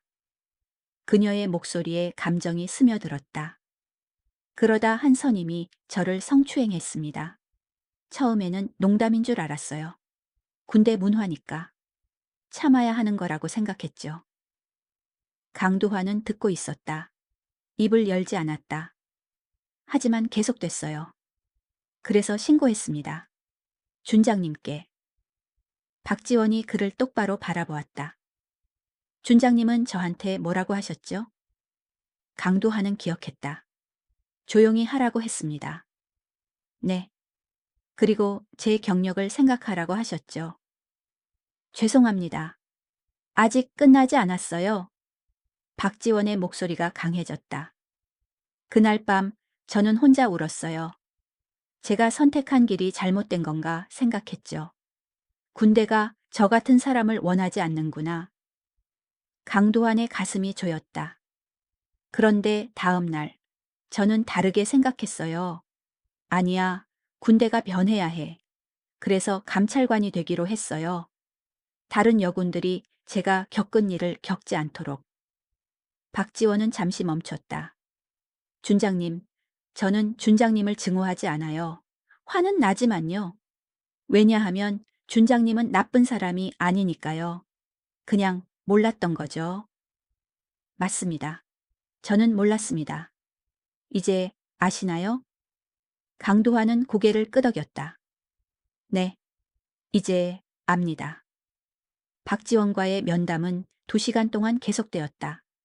그녀는 자신의 이야기를 했고 강도화는 들었다. 처음으로 진정으로 들었다. 감찰관이 되고 나서 박지원이 말했다. 비슷한 사례를 많이 봤어요. 대부분 묻혔죠. 왜? 피해자가 두려워서. 경력이 끝날까봐. 동료들한테 따돌림 당할까봐. 제가 그런 문화를 만드는데 일조했군요. 준장님만이 아니에요. 시스템 전체가 그랬어요. 하지만 준장님은 지휘관이었어요. 바꿀 수 있는 위치에 있었죠. 강도화는 고개를 숙였다. 맞습니다. 그런데 이제라도 인정하시는 거죠? 박지원의 목소리에 약간의 놀라움이 묻어났다. 솔직히 예상 못했어요. 대부분의 고위 장교들은 끝까지 부인하거나 변명하거든요. 저도 그러고 싶었습니다. 강도환이 솔직하게 말했다. 하지만 제 아내가 말하더군요. 도망치는 건 비겁한 거라고. 박지원은 작은 미소를 지었다. 첫 미소였다. 현명하신 분이네요. 저보다 훨씬요. 법무장교가 시계를 보았다. 시간이 되었습니다. 다음 일정이 잠깐만요. 박지원이 말했다. 그녀는 가방에서 봉투 하나를 꺼냈다. 준장님께 드릴 게 있어요. 강도환은 봉투를 받았다. 열어보니 편지였다. 손으로 쓴 편지. 이건 제가 5년 전에 쓴 거예요. 준장님께 보내려고 했지만 보내지 못했죠. 용기가 없어서. 강도환은 편지를 읽기 시작했다. 준장님께 저는 군인이 되고 싶었습니다. 나라를 지키고 동료들과 함께 임무를 완수하고 자랑스러운 사람이 되고 싶었습니다. 하지만 지금 저는 제가 이 조직에 속할 수 있는지 의문입니다. 제가 여자라서? 제가 약해서? 아니면 제가 잘못 생각한 걸까요? 준장님, 저는 준장님을 존경했습니다. 1북7의 전설이시니까요. 하지만 오늘 준장님께서 제 고통을 무시하셨을 때 그 존경은 무너졌습니다. 저는 어떻게 해야 할까요? 박지원 올림. 강도환의 손이 떨렸다. 편지를 다 읽고 나서 그는 한참을 침묵했다. 이 편지를 보관하셨군요. 네. 상처로 남아 있었으니까요. 박지원이 말했다. 하지만 이제 드리는 이유는 준장님께 보여드리기 위해서예요. 말이 얼마나 깊은 상처를 남기는지. 알겠습니다. 강도환은 편지를 조심스럽게 접었다. 이거 가져가도 될까요? 물론이죠. 준장님을 위한 거예요. 면담이 끝났다. 강도환은 일어나 박지원에게 격려를 했다. 대위님, 감사합니다. 그리고 다시 한번 진심으로 사과드립니다. 박지원도 격려를 했다. 공개 사과 때 봬요, 준장님. 강도환은 상담실을 나왔다. 복도를 걸으며 편지를 다시 꺼냈다. 읽고 또 읽었다. 채 앉아 눈물이 흘렀다. 5년 전 그 젊은 중위의 절규를 그때 들었어야 했다. 집으로 돌아가는 길에 전화가 왔다. 딸 지우였다. 미국에서. 아빠. 지우야. 강도환의 목소리가 떨렸다. 기사 봤어요. 한국 뉴스 앱으로. 그래. 아빠, 괜찮으세요? 그 질문에 강도환은 울컥했다. 자신의 걱정은 안 하고 아버지를 걱정하는 딸. 미안하다, 지우야. 네가 대학교 때 겪은 일 엄마한테 들었어. 전화 너머로 지우의 숨소리가 들렸다. 왜 아빠한테 말 안 했어? 말했어요. 지우의 목소리가 작아졌다. 기억 안 나세요? 아빠가 그러셨잖아요. 너무 예민하게 반응하지 말라고. 강도환은 기억했다. 흐릿하게, 하지만 분명히. 맞아, 그랬구나. 그는 한숨을 쉬었다. 아빠가 정말 미안하다. 네 말을 들었어야 했는데. 됐어요. 지우의 목소리에 눈물이 섞였다. 이제라도 이해하시잖아요. 지우야, 너 지금 괜찮아? 엄마가 심리치료 받는다고. 좋아지고 있어요. 시간이 걸리지만. 지우는 잠시 멈췄다. 아빠, 사과하시는 거 용기 있는 일이에요. 자랑스러워요. 자랑스럽다고? 네. 실수를 인정하는 게 얼마나 어려운지 알아요. 특히 아빠 같은 분은. 강도하는 웃음과 눈물이 동시에 나왔다. 고맙다, 딸. 아빠, 사랑해요. 나도 사랑한다. 전화를 끊고 강도하는 한참을 차 안에 앉아 있었다. 지우의 목소리가 귓가에 맴돌았다. 집에 도착하니 민정이 저녁을 준비하고 있었다. 어떻게 됐어요? 힘들었어. 하지만 필요한 시간이었어. 강도하는 박지원의 편지를 보여줬다. 민정은 편지를 읽었다. 그녀의 눈에도 눈물이 고였다. 이 편지 보관하세요. 잊지 말아야 할 거예요. 그럴게. 저녁 식사를 하며 강도하는 지우와의 통화를 얘기했다. 지우가 자랑스럽다고 하더라. 민정은 미소 지었다. 당연하죠. 당신이 변하고 있으니까. 변하고 있을까? 네. 천천히, 하지만 확실하게. 그날 밤 강도하는 공개 사과문을 다시 작성했다. 이번에는 박지원과의 대화, 지우와의 통화, 그리고 그가 깨달은 모든 것을 담았다. 일주일 후 공개 사과 날짜가 정해졌다. 군단 강당에서 전체 여군 장교들 앞에서. 그 소식을 듣고 강도하는 긴장했다. 얼마나 많은 사람이 올까? 어떤 반응일까? 며칠 전부터 잠을 제대로 못 잤다. 밤마다 사과문을 연습했다. 거울 앞에서, 민정 앞에서. 자연스럽게 하세요. 민정이 조언했다. 옳은 것처럼 들리면 진심이 안 느껴져요. 근데 떨려서 어떡해? 떨어도 돼요. 그게 진심이니까. 사과 전날 밤 정재훈이 다시 찾아왔다. 이번에는 술 대신 차를 가져왔다. 내일 큰일이네. 응. 준비됐어? 모르겠어. 준비가 된다는 게 가능한 건가? 정재훈은 웃었다. 자네 정말 많이 변했어. 뭐가? 예전에 자네는 준비 안 돼도 해야지라고 했을 거야. 근데 지금은 모르겠어라고 하잖아. 그게 솔직함이야. 솔직해지니까 더 무섭더라. 그게 정상이야. 정재훈이 차를 따랐다. 근데 말이야, 자네 부하들 사이에서 소문 들었어? 무슨? 자네가 공개 사과 선택했다는 거. 젊은 장교들 사이에서 화제래. 어떤 애들은 존경한다고. 어떤 애들은 놀랐다고. 비난하는 사람도 많겠지.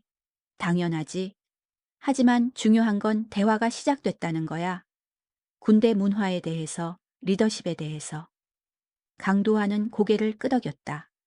그게 내가 바라는 거야. 내 실수가 최소한 누군가에게 교훈이 되길. 될 거야. 이미 되고 있어. 정재훈이 떠난 후 강도하는 혼자 베란다에 섰다. 밤하늘에는 별이 빛나고 있었다. 군인으로서의 30년. 그 시간 동안 그는 별을 보며 다음 임무를 생각했다. 다음 작전, 다음 목표. 하지만 오늘 밤은 달랐다. 과거를 생각했다. 자신이 놓친 것들, 상처 준 사람들, 듣지 못한 목소리들. 두한 씨. 민정이 나왔다. 담요를 가져왔다. 추워요. 들어와요. 조금만 더. 민정은 그의 옆에 섰다. 둘은 함께 밤하늘을 바라보았다. 무슨 생각해요? 내일이 끝나면 뭐가 남을까 하고. 뭐가 남으면 좋겠어요? 진심. 강도환이 말했다. 내 사과가 진심으로 전달되면 좋겠어. 전달될 거예요. 당신은 진심이니까. 다음 날 아침 강도환은 일찍 일어났다. 군복을 입고 계급장을 달고 거울을 보았다. 오늘이 마지막일 수도 있다. 준장으로서의 마지막 날. 민정이 아침을 준비했다. 많이 드세요. 고마워. 그리고 강도환이 그녀의 손을 잡았다. 고마워. 모든 것에 대해서. 당신이 용기 낸 거예요. 나는 그냥 옆에 있었을 뿐이에요. 그게 제일 중요한 거였어. 아침을 먹고 출발하기 전 강도환은 박지원의 편지를 다시 읽었다. 그리고 사과문을 마지막으로 점검했다. 준비됐다. 아니, 완전히 준비될 수는 없다. 하지만 해야 한다. 차를 몰고 군단으로 향했다. 도로는 평소와 같았다. 사람들은 각자의 일상을 살고 있었다. 하지만 강도환에게는 특별한 날이었다. 인생의 전환점. 군단 강당에 도착하니 이미 많은 차가 주차되어 있었다. 강당 안에서는 사람들의 소리가 들렸다. 부관이 밖에서 기다리고 있었다. 준장님, 준비되셨습니까? 준비됐네. 안에 약 150명 정도 모였습니다. 전체 여군 장교들, 그리고 일부 남자 장교들도 참관하고 있습니다. 150명. 강도한의 심장이 빨라졌다. 군단장님도 계십니다. 그리고 박지원 대위님도. 강도한은 심호흡을 했다. 가세. 강당 문을 열었다. 모든 시선이 그에게 집중되었다. 150쌍의 눈. 무대 위에는 연단이 있었다. 마이크가 놓여 있었다. 강도한은 천천히 걸었다. 각 발걸음이 무겁게 느껴졌다. 연단 앞에 섰다. 청중을 바라보았다. 앞줄에 박지원이 앉아 있었다. 그녀는 그를 바라보고 있었다. 군단장 윤석환도 있었다. 무표정한 얼굴, 그리고 수많은 젊은 얼굴들. 대위, 중위, 소위. 그들의 눈빛은 다양했다. 호기심, 분노, 기대, 의심. 강도한은 마이크를 잡았다. 손이 떨렸다. 마이크가 흔들렸고 스피커에서 작은 소음이 났다. 죄송합니다. 그가 먼저 말했다. 사과문도 아니고 형식적 인사도 아닌 진심 어린 사과. 청중이 조용해졌다. 저는 강도한입니다. 육군 준장. 아니, 그냥 강도한입니다. 한 사람의 실수한 인간입니다. 그는 준비한 사과문을 꺼냈다. 하지만 읽지 않았다. 대신 접어서 주머니에 넣었다. 제가 오늘 여기 선 이유는 여러분께 사과하기 위해서입니다. 제가 한 말, 제가 만든 문화, 제가 외면한 고통에 대해서. 목소리가 떨렸지만 계속했다. 저는 30년간 군인이었습니다. 그 시간이 자랑스러웠습니다. 하지만 이제 돌이켜보니 저는 많은 것을 놓쳤습니다. 가장 중요한 것, 동료에 대한 존중을. 청중 중 몇몇이 고개를 끄덕였다. 특히 여군 동료들께. 저는 여러분을 동등한 군인으로 보지 않았습니다. 그것이 제 가장 큰 잘못입니다. 박지원이 그를 바라보고 있었다. 그녀의 눈에 무언가가 변하고 있었다. 강도한은 계속했다. 진심으로. 떨리는 목소리로. 하지만 멈추지 않고. 강도한은 연단에서 계속 말했다. 준비한 사과문은 주머니에 있었지만 그는 마음에서 우러나오는 말을 했다. 박지원 대위님. 그는 청중 속 박지원을 바라보았다. 5년 전 대위님이 제게 도움을 요청했을 때 저는 외면했습니다. 그것이 작은 일이라고 생각했습니다. 청중이 숨을 죽였다. 하지만 대위님에게는 작은 일이 아니었습니다. 그것은 대위님의 삶을 바꾼 사건이었고 저는 그 고통을 무시했습니다. 박지원의 눈에 눈물이 맺혔다. 그날의 제 선택이 대위님을 얼마나 다치게 했는지 이제야 이해합니다. 그리고 그것이 단지 대위님뿐만이 아니었다는 것도. 강도한은 청중 전체를 둘러보았다. 여기 계신 분들 중 많은 분이 비슷한 경험을 하셨을 겁니다.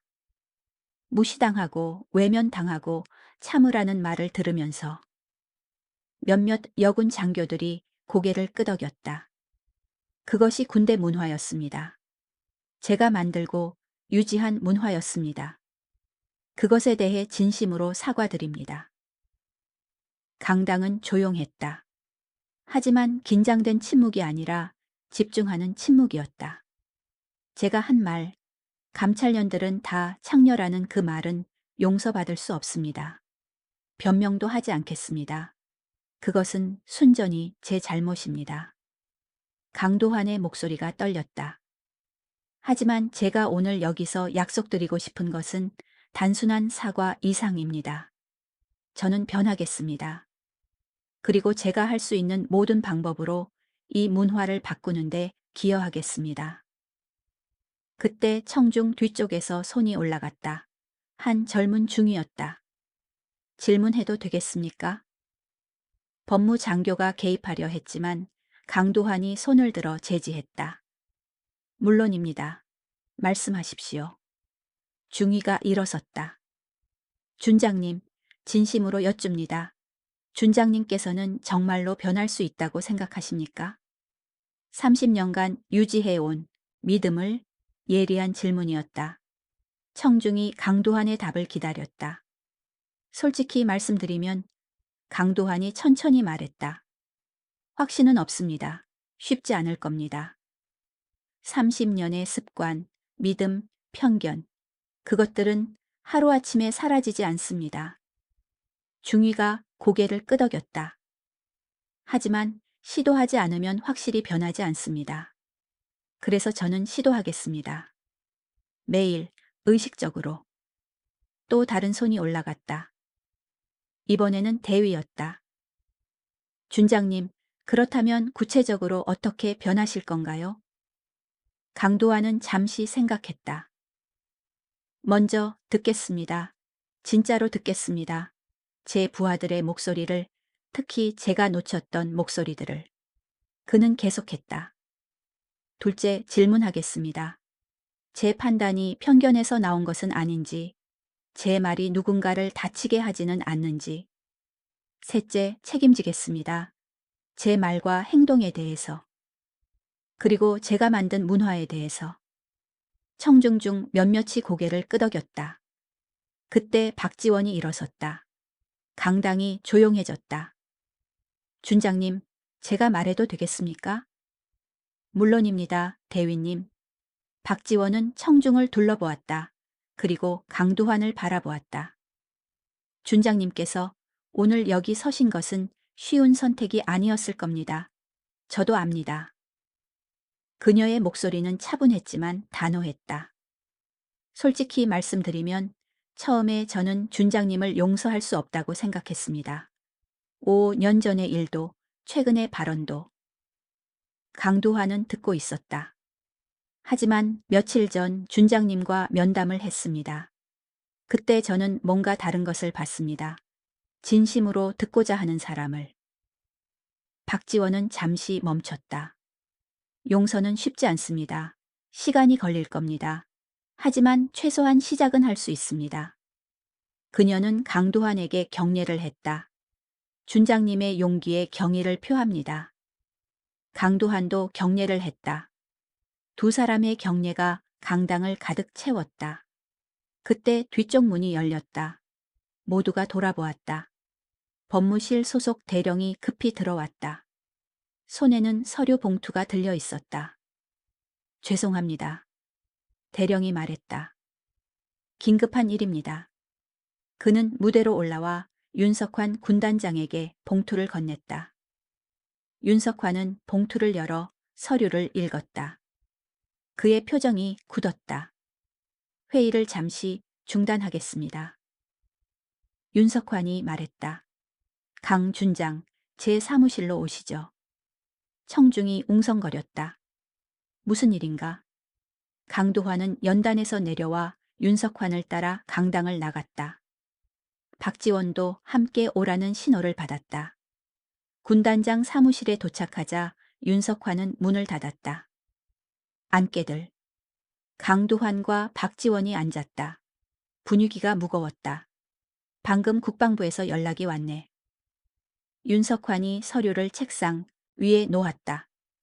자네 사건과 관련해서. 무슨 내용입니까? 추가 조사가 있었네. 박 대위의 5년 전 사건에 대해서. 박지원이 긴장했다. 윤석환은 계속했다. 조사 결과 당시 가해자는 최진수 대령이었지. 기억하나? 강두환은 고개를 끄덕였다. 제 사관학교 동기입니다. 그래. 그런데 새로운 증거가 나왔네. 당시 초해 대령의 성추행이 박 대위뿐만이 아니었다는. 박지원의 눈이 커졌다. 최소한 4명의 피해자가 더 있었어. 모두 여군이었고 모두 신고하지 못했지. 강두환은 숨이 막혔다. 그리고 자네가 그 사건들을 알고 있었다는 증언도 나왔네. 저는 강두환이 입을 열었다. 확실히 알지는 못했습니다. 소문만 들었을 뿐 소문을 들었으면 조사했어야지. 윤석환의 목소리가 높아졌다. 자네는 지휘관이었어. 책임이 있었어. 강도환은 아무 말도 하지 못했다. 윤석환은 한숨을 쉬었다. 국방부에서는 이 사건을 재조사하기로 했네. 그리고 그는 다른 서류를 꺼냈다. 최진수 대령을 소환하기로 했어. 그는 지금 예편했지만 군사재판에 회부될 수 있어. 박지원이 말했다. 그럼 5년 만에 정의가 실현되는 건가요? 그렇게 될 수도 있지. 하지만 윤석환이 강도환을 바라보았다. 자네도 증인으로 소환될 거네. 당시 지휘관이었으니까. 강도환은 천천히 고개를 끄덕였다. 알겠습니다. 자네가 뭘 알고 있었는지, 왜 조치하지 않았는지 모두 밝혀질 거야. 그래야 합니다. 강도환이 말했다. 진실이 밝혀져야 합니다. 윤석환은 그를 오래 바라보았다. 자네 정말 각오가 된 건가? 이건 단순한 공개 사과가 아니야. 군사재판이 될 수도 있어. 자네 경력이 완전히 끝날 수도 있어. 압니다. 강도환의 목소리는 흔들리지 않았다. 하지만 피해야 할 일이 아닙니다. 제가 책임져야 할 일입니다. 박지원이 그를 바라보았다. 그녀의 눈빛이 복잡했다. 윤석환은 서류들을 정리했다. 좋아. 며칠 내로 정식 소환장이 올 거야. 준비하게. 알겠습니다. 그리고 오늘 공개 사과는 여기서 끝내도록 하지. 이미 충분히 했어. 강도환과 박지원은 사무실을 나왔다. 복도에서 박지원이 말했다. 준장님. 네, 대위님. 정말 괜찮으십니까? 군사재판까지 갈 수도 있다는데. 강도환은 미소 지었다. 쓸쓸한 미소였다. 괜찮지 않습니다. 솔직히 두렵습니다. 하지만 그는 박지원을 바라보았다. 이게 옳은 일입니다. 5년 전에 했어야 할 일입니다. 다른 피해자들이 있었다는 걸 정말 몰랐습니까? 강도환은 잠시 침묵했다. 소문은 들었습니다. 하지만 확인하지 않았습니다. 왜? 확인하고 싶지 않았으니까. 제 동기를 보호하고 싶었으니까. 박지원은 고개를 끄덕였다. 그게 더 정직한 대답입니다. 죄송합니다. 계속 사과하지 마십시오. 박지원의 목소리가 부드러워졌다. 이제는 행동으로 보여주십시오. 그러겠습니다.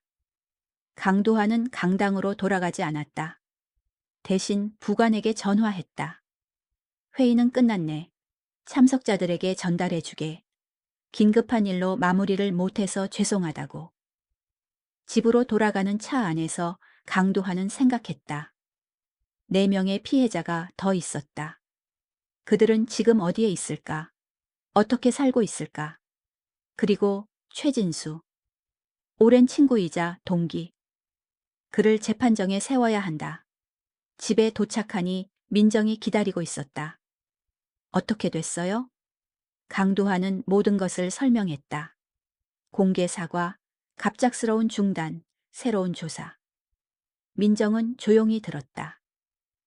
그럼 군사재판까지 갈 수도 있다는 거네요? 그럴 수도 있어. 무섭지 않아요? 무서워.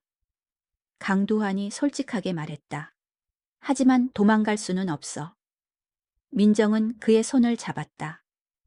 나는 당신 편이에요. 어떤 일이 있어도. 고마워. 그날 밤 강도환은 오랜만에 일기를 썼다. 젊었을 때 쓰다가 멈춘 습관이었다. 오늘 나는 150명 앞에서 사과했다. 하지만 진짜 시험은 이제부터다. 4명의 피해자. 내가 외면한 4명의 여성. 그들의 고통을 나는 알려고 하지 않았다. 최진수를 보호하려 했다.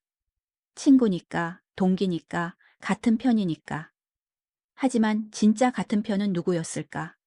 가해자인 친구인가? 아니면 피해자인 부하들인가? 나는 잘못된 편을 선택했다. 이제 그 대가를 치러야 한다. 기꺼이 치르겠다. 일기를 쓰고 나니 조금 마음이 가벼워졌다.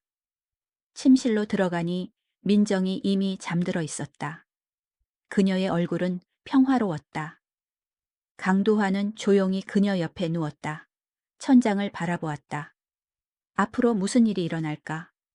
군사재판, 불명예 전역, 언론의 비난, 모든 것이 가능했다. 하지만 이상하게도 후회는 없었다. 두려움은 있었지만 후회는 없었다. 왜냐하면 처음으로 올바른 일을 하고 있다는 확신이 들었기 때문이다. 다음 날 아침 강도환은 전화를 받았다. 낯선 번호였다. 여보세요? 강도환 준장님이십니까? 네, 그런데요? 저는 이수진이라고 합니다. 5년 전 최진수 대령의 피해자 중 한 명입니다. 강도환의 심장이 멎었다. 대위님, 어제 뉴스를 봤습니다. 준장님의 공개 사과를, 그리고 재조사 소식도 들었습니다. 죄송합니다. 제가 당시에 알아요. 이수진의 목소리가 떨렸다. 저도 준장님께 신고하려고 했었어요. 하지만 박지원 대위의 일을 보고 포기했죠.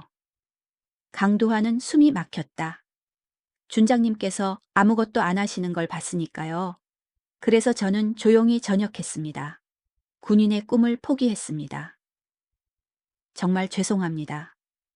사과는 충분히 들었어요. 이수진이 말했다. 제가 전화한 이유는 다른 겁니다. 말씀하십시오. 재판에서 증언하고 싶습니다. 준장님께서 진짜로 진실을 밝히실 거라면 저도 돕고 싶습니다. 강도환의 눈에 눈물이 맺혔다. 감사합니다, 대위님. 정말 감사합니다. 다른 피해자들도 연락할게요. 우리 모두 준비됐어요. 5년이 걸렸지만. 전화를 끊은 후 강도환은 한참을 멍하니 앉아 있었다. 이것이 진짜 시작이었다. 공개 사과는 첫걸음일 뿐, 진짜 정의는 이제부터였다. 그는 민정을 불렀다. 무슨 일이에요? 피해자 중 한 명이 전화했어. 재판에서 증언하겠다고. 민정은 그의 손을 잡았다. 잘 됐네요. 나는 준비가 안 됐어. 이게 얼마나 크게 번질지 몰라. 준비 안 돼도 돼요. 그냥 진실만 말하면 돼요. 강도환은 고개를 끄덕였다. 그날부터 일주일 동안 3명의 피해자가 더 연락을 했다. 모두 증언하겠다고 했다. 국방부의 조사가 본격화되었다. 강도환도 여러 차례 조사를 받았다. 당시 뭘 알고 있었습니까? 소문을 들었습니다. 왜 조치하지 않았습니까? 확인하고 싶지 않았습니다. 왜입니까? 최 대령은 제 친구였습니다. 그를 보호하고 싶었습니다. 조사관들은 모든 것을 기록했다. 강도환의 말 하나하나가 증거가 되었다. 언론도 움직이기 시작했다. 처음에는 강도환의 공개 사과를 다뤘지만 이제는 더 큰 이야기를 보도하기 시작했다. 군내 조직적 성추행 은폐 의혹. 피해자 넷 5년 만에 목소리 내다. 고위 장교들의 침묵이 만든 비극, 강도환의 이름은 계속 뉴스에 나왔다. 하지만 이제는 다른 맥락이었다. 이 주일 후 정식 소환장이 도착했다. 강도환은 증인으로 군사재판에 출석해야 했다. 최진수 대령의 재판이었다. 소환장을 받은 날 밤 강도환은 서재에 앉아 있었다. 책상 위에는 증언 준비 자료들이 쌓여 있었다. 5년 전의 기록들, 보고서들, 그리고 자신이 쓴 메모들. 모든 것이 거기 있었다. 그가 알았던 것, 들었던 것, 그리고 무시했던 것. 민정이 커피를 가져왔다. 밤새울 건가요? 준비해야 해. 재판은 일주일 후야. 변호사는 만났어요? 응, 오늘 오후에. 강도환은 한숨을 쉬었다. 변호사가 그러더라. 내가 증언하면 나도 기소될 수 있다고. 민정은 의자에 앉았다. 그럼 어떡해요? 진실을 말할 거야. 어떤 결과가 오든. 두렵지 않아요? 두렵지, 엄청. 강도하는 그녀를 바라보았다. 하지만 더 두려운 건 거짓말하며 사는 거야. 민정은 그의 손을 잡았다. 내가 옆에 있을게요. 다음 날, 강도하는 4명의 피해자를 만나기로 했다. 그들이 요청한 것이었다. 중립적인 장소, 한 카페의 독립된 룸에서 만났다. 박지원도 함께였다. 피해자들은 30대 초중반이었다. 모두 전역한 상태였다. 이수진, 한미래, 정은아, 그리고 김서현. 강도환은 그들 앞에 앉았다. 무슨 말을 해야 할지 몰랐다. 먼저 감사드립니다. 이수진이 말했다. 만나주셔서. 제가 감사드려야죠. 강도환의 목소리가 떨렸다. 용기 내 주셔서. 한미래가 말했다. 솔직히 준장님을 만날 때 화가 많이 났어요. 지금도 화나요. 당연합니다. 하지만 왔어요. 왜냐하면 이번에는 정말 진실이 밝혀졌으면 해서요. 정은아가 덧붙였다. 5년 동안 참았어요. 아무한테도 말 못하고, 가족한테도, 친구한테도. 왜 못하셨습니까? 강도환이 물었다. 부끄러웠으니까요. 김서현이 대답했다. 우리가 잘못한 것처럼 느껴졌어요. 우리가 약해서, 우리가 예민해서라고 생각했죠. 강도환은 가슴이 찢어지는 것 같았다. 제 잘못입니다. 여러분이 그렇게 느끼도록 만든 문화를 제가 만들었습니다. 박지원이 말했다. 준장님, 우리가 오늘 여기 모인 이유는 과거를 비난하기 위해서가 아니에요. 미래를 바꾸기 위해서예요. 어떻게 도와드릴 수 있을까요? 재판에서 진실을 말씀해 주세요. 이수진이 말했다. 준장님께서 뭘 알고 있었는지, 왜 조치하지 않으셨는지, 모든 것을. 그러면 준장님도 처벌받을 수 있어요. 한미래가 덧붙였다. 그래도 괜찮으세요? 강도환은 그들을 하나하나 바라보았다. 내 쌍의 눈. 고통, 분노, 하지만 또한 희망. 괜찮습니다. 제가 책임져야 할 일입니다. 정은아가 눈물을 닦았다. 고맙습니다. 제가 고마워해야 할 분들은 여러분입니다. 그들은 2시간 동안 이야기했다. 각자의 경험, 고통, 그리고 그 이후의 삶. 이수진은 전역 후 작은 사업을 시작했다. 처음에는 힘들었어요. 밤에 악몽을 꿨죠. 하지만 심리 치료를 받으면서 조금씩 나아졌어요. 한미래는 다른 분야로 진로를 바꿨다. 군인이 꿈이었는데 그 꿈을 포기해야 했어요. 지금은 사회복지사로 일해요. 폭력 피해자들을 돕고 있어요. 정은아는 결혼했고 아이가 둘 있었다. 딸이 커서 군인이 되고 싶다고 하면 뭐라고 해야 할지 모르겠어요. 응원해야 할까요? 말려야 할까요? 김서현은 여전히 싸우고 있었다. 아직도 사람들을 믿기 힘들어요. 특히 남자들을. 관계를 맺는 게 어려워요. 강도하는 그들의 이야기를 들으며 자신이 한 일의 무게를 느꼈다. 이것은 단순한 행정적 실수가 아니었다. 이것은 네 사람의 인생을 바꾼 일이었다. 여러분께 뭐라고 사과해야 할지 모르겠습니다. 강도환이 말했다. 말로는 부족합니다.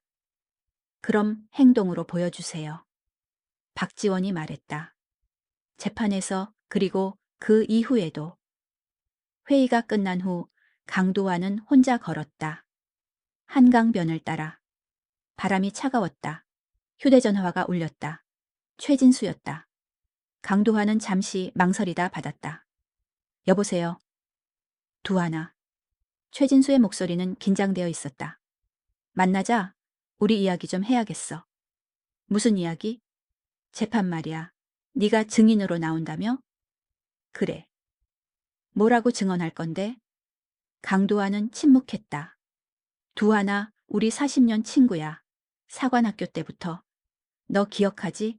내가 너를 얼마나 도와줬는지. 기억해. 그럼 이번에도 좀 도와줘. 그냥 기억 안 난다고 해. 확실한 증거 없다고 해. 진수야. 제발이야. 최진수의 목소리가 떨렸다. 내 인생이 걸린 일이야. 가족도 있고 애들도 있어. 이렇게 끝날 수는 없어. 강도환은 눈을 감았다. 피해자들도 가족이 있어. 그들의 인생도 이미 망가졌어. 그건 과장이야. 그 애들 멀쩡하게 잘 살아. 잘 산다고? 강도환의 목소리가 높아졌다. 너는 그들이 어떻게 살았는지 알아. 악몽, 불안, 사람에 대한 불신. 야, 그건 너는 그들의 꿈을 빼앗았어. 그들이 군인이 되고 싶어 했던 꿈을. 최진수는 잠시 침묵했다. 두하나, 너 변했어. 예전에 너는 이렇지 않았는데. 맞아. 나는 변했어. 그리고 너도 변해야 해. 뭘 어떻게?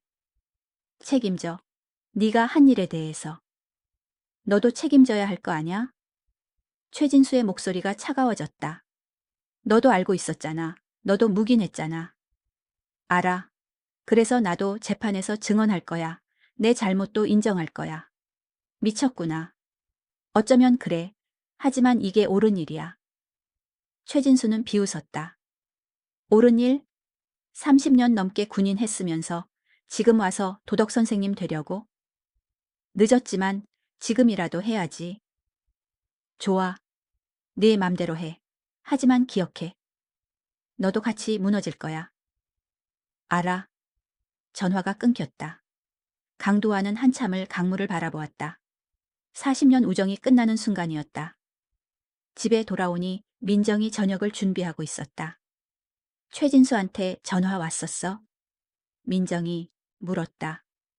어떻게 알았어? 표정 보면 알아요. 뭐라고 하던가요? 증언하지 말래. 우정을 생각해서. 뭐라고 대답했어요? 우정보다 정의가 중요하다고. 민정은 고개를 끄덕였다. 잘했어요. 잘한 건지 모르겠어. 40년 친구를 잃었는 걸. 진짜 친구라면 당신의 선택을 이해했을 거예요. 강도하는 민정을 안았다. 당신이 없었으면 못했을 거야. 당신이 강해서 하는 거예요. 나는 그냥 옆에 있을 뿐이에요. 다음 주 강도하는 증언 준비에 몰두했다. 변호사와 여러 번 만났다. 준장님, 명심하세요. 변호사가 말했다. 검사는 준장님을 우군으로 볼 수도 적으로 볼 수도 있어요. 준장님의 증언 내용에 따라서요. 진실만 말할 겁니다. 진실이 준장님께 불리할 수도 있습니다. 알고 있습니다. 변호사는 한숨을 쉬었다. 준장님처럼 증언하는 사람은 처음 봅니다. 대부분은 자기 보호를 먼저 생각하는데. 저도 그랬습니다. 5년 전에는. 하지만 이제는 아닙니다. 재판 사흘 전 아들 민수가 찾아왔다. 미국에 있는 지우도 화상통화로 함께했다. 아빠, 민수가 말했다. 재판 얘기 들었어요? 응. 아빠도 처벌받을 수 있다면서요? 그럴 수 있어. 지우가 화면 속에서 말했다. 아빠, 왜 그렇게까지 하세요? 그냥 기억 안 난다고 하면 안 돼요? 강도하는 두 자녀를 바라보았다. 너희한테 뭘 가르쳐야 할까? 아빠가 생각해 봤어. 민수와 지우는 조용히 들었다. 출세하는 법, 권력 유지하는 법, 편하게 사는 법. 강도하는 고개를 저었다. 그런 건 이미 가르쳤어. 그렇게 살았으니까. 하지만 그게 다가 아니더라. 진짜 중요한 건 그는 잠시 멈췄다. 옳은 일을 하는 거야. 어렵더라도, 손해를 보더라도. 지우의 눈에 눈물이 맺혔다. 그게 아빠가 너희한테 남기고 싶은 거야. 권력이나 돈이 아니라 옳게 사는 법. 민수가 말했다. 아빠, 우리 자랑스러워요. 고맙다. 힘들 텐데 함께 할게요. 가족이 떠난 후 강도하는 서재에 앉아 증언 내용을 다시 정리했다. 무엇을 말할 것인가? 어떻게 말할 것인가? 그는 종이에 적기 시작했다. 저는 5년 전 4건의 성추행 사건을 알고 있었습니다. 정확히는 소문으로 들었습니다. 하지만 조사하지 않았습니다. 왜? 가해자는 제 친구였고 피해자들은 솔직히 말하면 제게 중요하지 않았습니다. 저는 조직을 보호한다는 명분으로 개인을 희생시켰습니다. 그것이 제 가장 큰 실패입니다. 지휘관으로서, 인간으로서. 글을 쓰며 강도하는 울었다. 자신의 실패를, 피해자들의 고통을, 잃어버린 시간을 생각하며 재판 전날 밤 강도하는 잠들지 못했다. 민정도 깨어 있었다. 두한 씨. 응? 내일 뭐가 일어나든 나는 당신을 자랑스러워해요. 아직 아무것도 안 했는걸. 아니에요. 이미 많이 했어요. 변했어요. 그게 가장 어려운 일이에요. 강도하는 그녀의 손을 잡았다. 무서워. 나도 무서워요. 하지만 함께 이겨낼 거예요.